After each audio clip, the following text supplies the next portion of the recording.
Hi, this is James. We're going to do a walkthrough of the evaluation kit that we got from IDT through Element 14 as part of the road test. This is the main box, which includes the sensor hub and a sensor cube. Wireless hub and a sensor cube. And I've additionally picked up another sensor here to integrate. Okay, so we'll open this up and see what we get. There's some documentation. Okay, so in here, the two main things that we'll be looking at is the wireless hub and the sensor cube. Those are the two main components. The Wi-Fi hub has the integrated Raspberry Pi and it has their wireless module, the HS4512. Then here's the sensor cube. The sensor cube includes, and we can just see it in the bottom here, that includes their wireless module right there. It's a little bit hard to see. And then it also has a flow sensor, a temperature and humidity sensor inside of it. And you can see it's got room for a coin cell battery, so if you're just doing temperature and humidity, you can run it off the battery. If you're doing flow, they recommend you plugging it in. There's a little switch on here to choose between USB power or battery power. Also in the kit we have two 5-volt power supplies. We've got a micro HDMI to regular HDMI for the Raspberry Pi. We also get a USB adapter here, and then some tubing to help you hook up the sensors.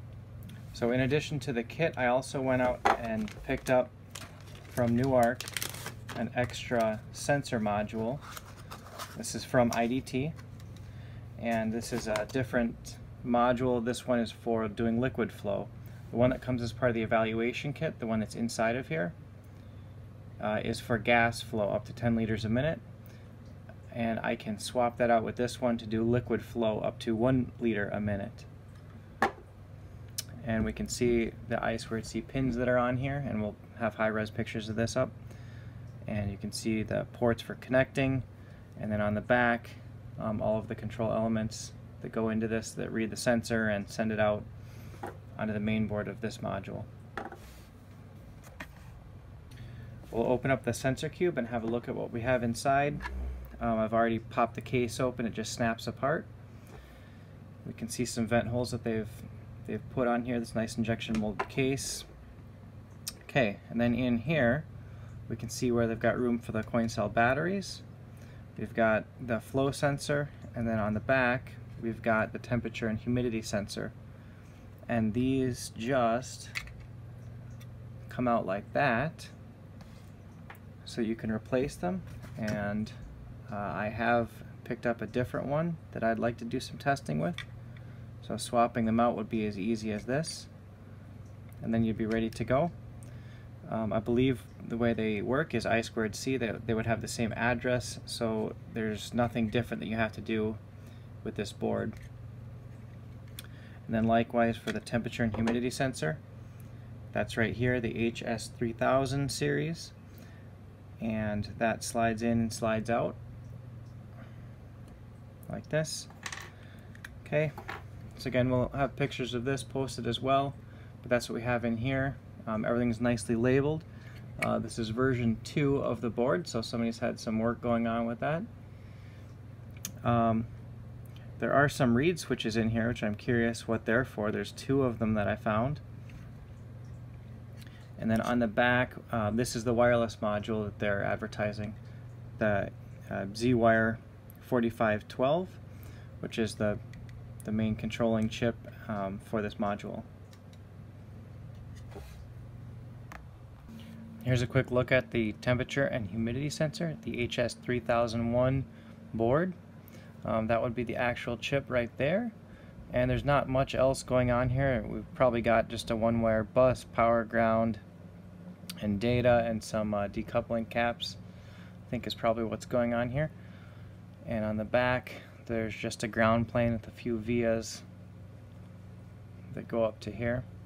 That's all we've got with that. Here's the wireless hub that comes with the kit. So this is containing the Raspberry Pi and an extra of the Z-Wire 4512 chips.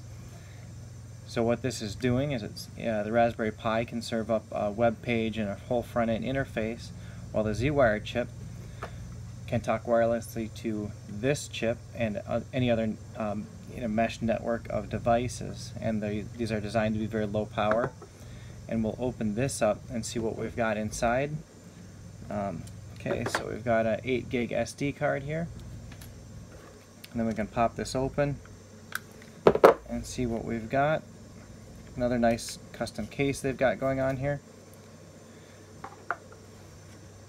Okay, so here's the expansion board, or the hat if you want to call it that.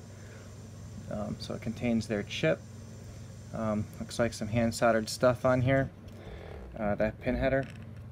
And then we can open this up. And there's the Raspberry Pi underneath. Won't go into too much detail about that. I'll set that down. Okay, so here's the board they've got. It's very clever the way it's set up. So this is a PCB. Obviously R2D2 is right here helping them out. And what they've got going on is it's mostly just the chip. This is running on 3.3 volts, and I believe this is I2C over to the Raspberry Pi. So there's not a lot else going on. And then interestingly, we also see the way that they've done their antenna. So they've created a coil on their circuit board just based on how the traces are set up. There's a few unpopulated components up here. I'm presuming that they might have to do with tuning the antenna for different regions, North America, Europe, or wherever. So that's about all that we have in here.